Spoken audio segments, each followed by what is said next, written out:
Hush, little baby, don't say a word. Mama's gonna buy you a mockingbird. And if that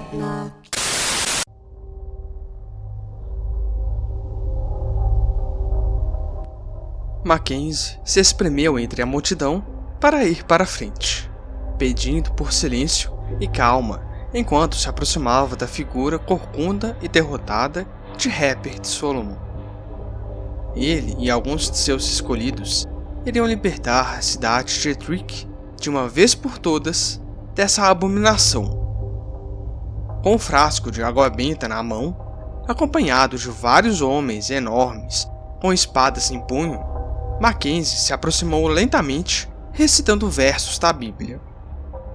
Através de seus olhos negros, Herbert Solomon observou as pessoas da cidade, com rostos esculpidos de ódio e vingança, se movendo em direção a ele, e então ele simplesmente se virou e entrou em uma casa que estava com a porta aberta. O povo arfou em conjunto e Mackenzie e seus seguidores correram atrás dele.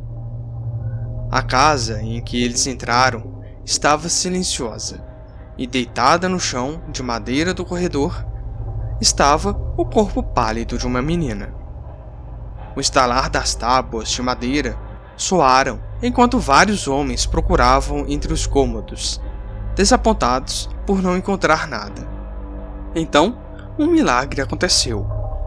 A menina arfou por ar. Ela estava viva. Ela quase não tinha forças.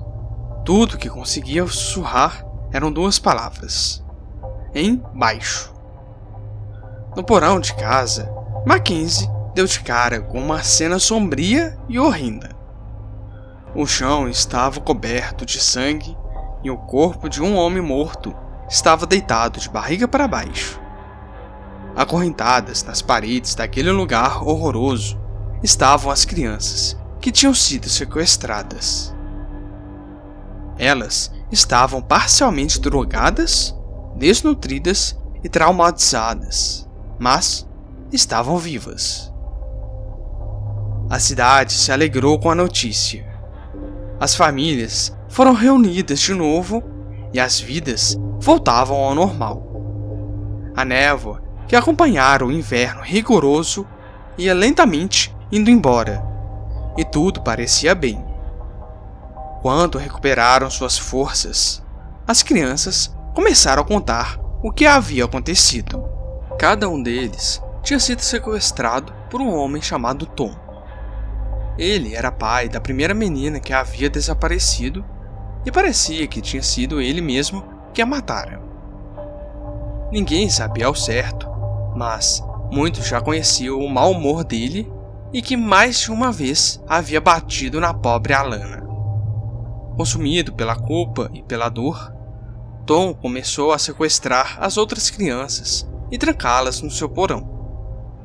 Geralmente, as drogando com plantas locais e espancando-as enquanto pateticamente choravam por autopiedade.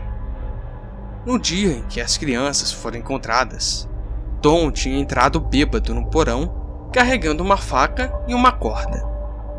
Começou a atacar as crianças de novo e disse que uma delas iria morrer naquele dia. Ele desacorrentou uma menina da parede e colocou de joelhos no chão. A faca pairou no pescoço dela, mas, quando estava prestes a matá-la, alguém entrou na casa. Tom ficou muito irritado, mas, seja lá quem estava de pé no topo da escada, o deixou com tanto medo que ele andou de ré de volta para o porão. Se abaixando para passar pela porta, estava a figura assustadoramente alta de Herbert Solomon. Vendo Solomon e estando livre, a menina se rastejou rapidamente escada acima pelo meio das longas pernas dele. Ela estava livre, mas muito fraca para correr. Desmaiou antes que pudesse sair da casa. Detalhes do que aconteceu com Tom estavam turvos, pelas condições instáveis e semiconscientes das testemunhas. Mas estava claro que seu pescoço estava quebrado Sua cabeça tinha sido torcida com tanta intensidade que estava girada na direção oposta ao natural. Depois de tudo, houveram vários relatos de avistamentos de Herbert Solomon, e algumas das crianças disseram ter encontrado vários brinquedos artesanais perto da floresta, mas isso não podia ser provado. Na verdade, eu diria que a história toda não pode ser real, se não fosse pelos eventos que presenciei alguns meses depois de ter lido este livro antigo, nas profundezas da Universidade de St. Andrew. Um colega e grande amigo meu me convidou para ficar alguns dias na casa de campo de sua família. Eu sabia que a casa ficava na fronteira e a menos de meia hora de Ettrick, e eu não podia perder a chance de ir dar uma olhada de perto no lugar. Eu tinha conseguido persuadir os responsáveis que me permitiram levar o livro comigo para mostrar para o meu amigo. Ele tinha um particular interesse e sabia bastante da história local. Pensei que talvez ele podia dar à luz a este curioso conto. A família dele era muito querida para mim. O sol de verão batendo na casa e seus arredores, com as crianças brincando nos campos e passando o tempo sem precisar se preocupar. Depois de ler o livro, ele disse que ficou fascinado e contou que conhecia um poema local escrito no século XVII sobre um homem chamado Solomon, que matava crianças. Mas ele não disse mais nada. No dia seguinte, ouvimos gritos vindo perto da casa. Era a filha do meu amigo. Corremos para fora, seguindo os gritos de socorro. Passamos por uma cerca alta e uma colina com um mato muito alto e chegamos a um rio furioso e sinuoso. A menina tinha caído lá dentro e estava se segurando em uma raiz de árvore que saía do aterro do outro lado do rio.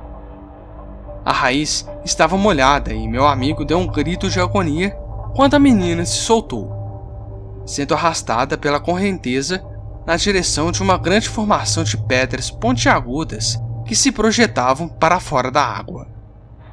O rio estava tão violento e estava jogando a menina de um lado para o outro que era difícil achar que ela iria sobreviver.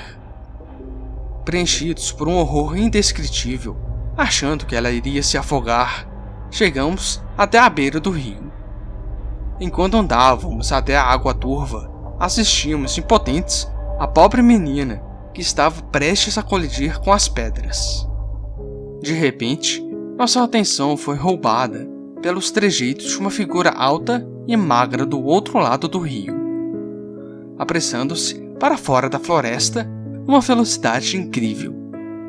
Com um movimento rápido, uma de suas mãos magras e ossudas entrou violentamente na água, retirando de lá a garota a salvo. Ela estava viva, assustada e chorando, mas viva e sã e salva. A figura de rosto pálido a colocou gentilmente no chão, nos olhando com os olhos negros do outro lado do rio, e depois correu de volta para a floresta, desaparecendo e se tornando nada mais que uma memória. Mesmo morto, Herbert Solomon tinha uma das almas mais belas e gentis do mundo.